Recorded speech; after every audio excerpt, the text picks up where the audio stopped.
Este é o programa Verdade e Vida, produzido para a TV Mackenzie Digital. No programa de hoje, nós vamos tratar sobre o tema Qual é o tamanho do seu Deus? O programa Verdade e Vida é de responsabilidade da Chancelaria da Universidade Presbiteriana Mackenzie. Envie-nos mensagens e sugestões para o nosso e-mail, que é verdadevida@mackenzie.br.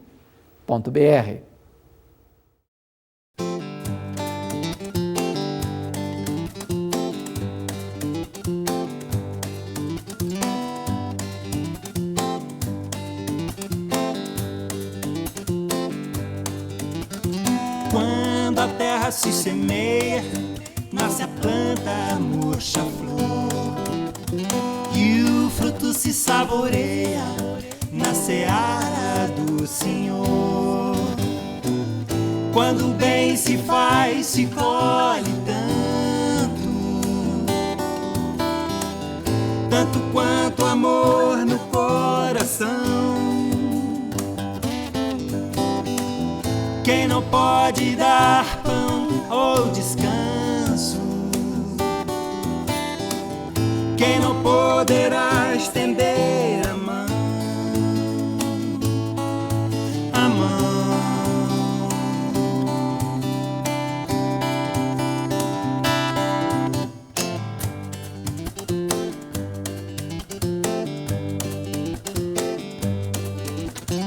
Quando a alma simples vence o fraco e o forte cai, e o que vive simplesmente, mente clara o bem atrai. Quando o bem se faz, se colhe tanto quanto amor no coração. Quem não pode dar pão ou descanso, quem não poderá estender a mão, a mão.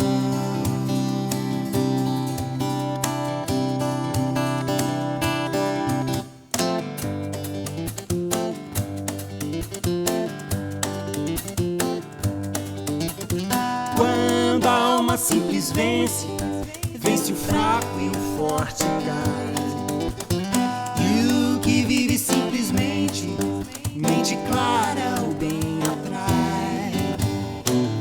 Quando o bem se faz, se colhe tanto quanto amor no coração. Quem não pode dar pão ou descanso,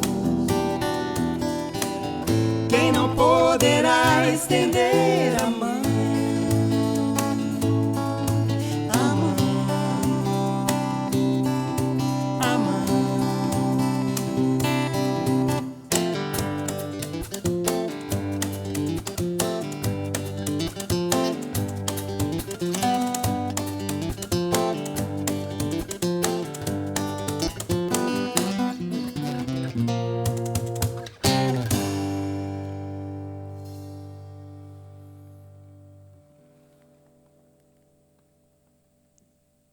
Hoje eu quero conversar então com você sobre o tema que nós propomos, qual é o tamanho do seu Deus? E nós vamos conversar à luz de Isaías, capítulo 40, versos 12 a 31. É importante entender quem é Deus, ou qual é o tamanho do seu Deus.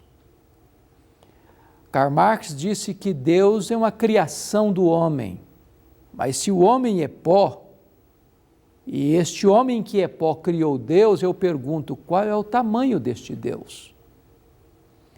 É importante entender que a Bíblia afirma que aquele que conhece a Deus é forte.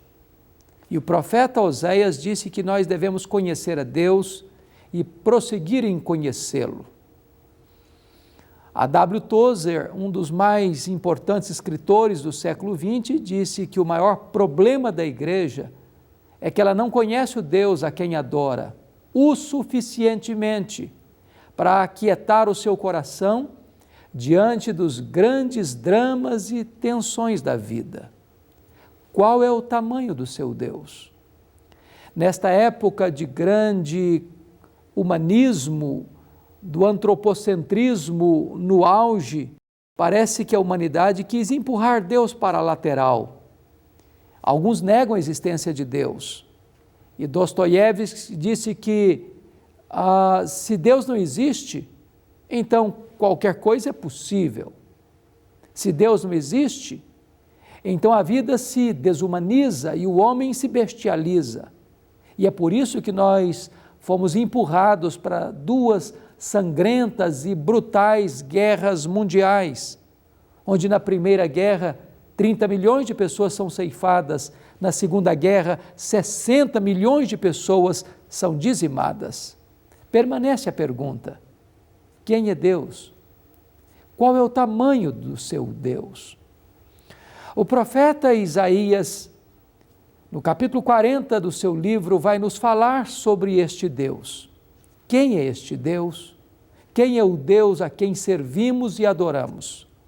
E ele fala da grandeza deste Deus. Em primeiro lugar, ele coloca a grandeza de Deus em relação à criação. Ele diz que o nosso Deus é aquele que mediu as águas dos mares na concha da sua mão, aquele que mediu os céus a palmo, aquele que pesou o pó de todas as montanhas numa balança de precisão, aquele que conhece e chama cada estrela pelo seu nome, de tal maneira que nenhuma delas venha a faltar. Eu pergunto a você, qual é a extensão dos céus que Deus mediu a palmos? Os astrônomos não sabem, mas eles já pensam e afirmam que o nosso universo tem 10 bilhões de anos-luz de diâmetro. Isso significa que se nós pudéssemos entrar numa nave espacial voando à velocidade da luz, 300 mil quilômetros por segundo, nós demoraríamos 10 bilhões de anos para ir de uma ponta na outra. E numa linguagem poética, Isaías diz que Deus mediu toda esta extensão a palmos. Nós entendemos à luz de Isaías 40, 26, que Deus é aquele que chama cada estrela pelo seu nome. E eu pergunto a você, quantas estrelas existem? Os astrônomos também não sabem, mas eles já afirmam que há mais estrelas no firmamento do que grãos de areia em todos os desertos e praias do planeta Terra. Há bilhões e bilhões de galáxias com bilhões e bilhões de estrelas. A Terra, que é muito menor do que o Sol, e o Sol é apenas uma estrela de quinta grandeza do nosso sistema planetário, da nossa galáxia. Veja você que este Deus não apenas criou todas as estrelas, Ele não apenas conhece cada estrela, mas Ele chama cada uma delas pelo nome.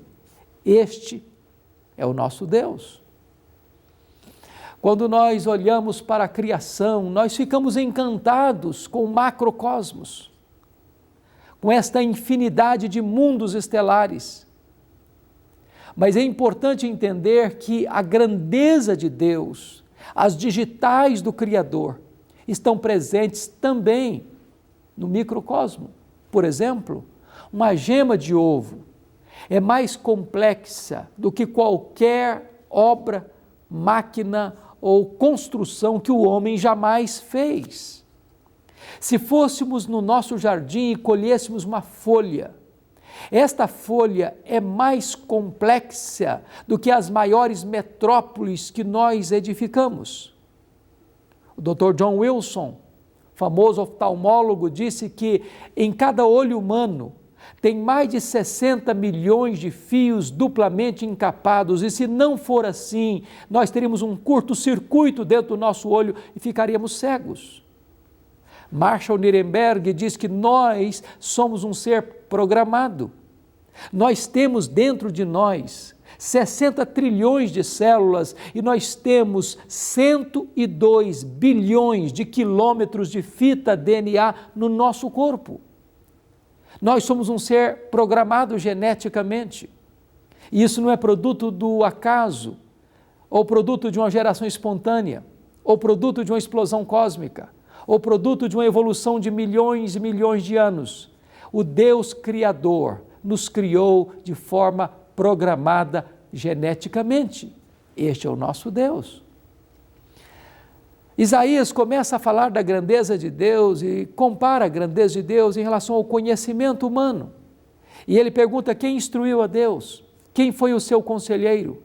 Em outras palavras, em que escola Deus aprendeu para fazer todas as coisas que ele criou?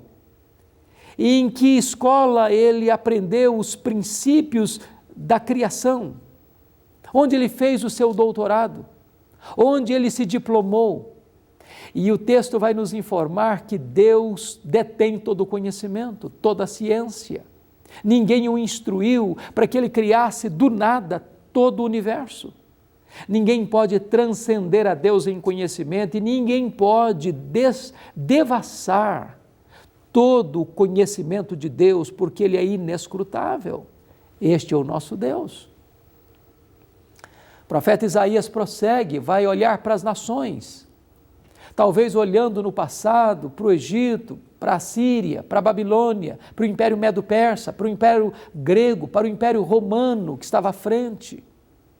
E ele diz que todas as nações do mundo, para Deus, são como um pingo de chuva que cai num balde, como um pó numa balança de precisão, como um vácuo, como nada, como menos do que nada.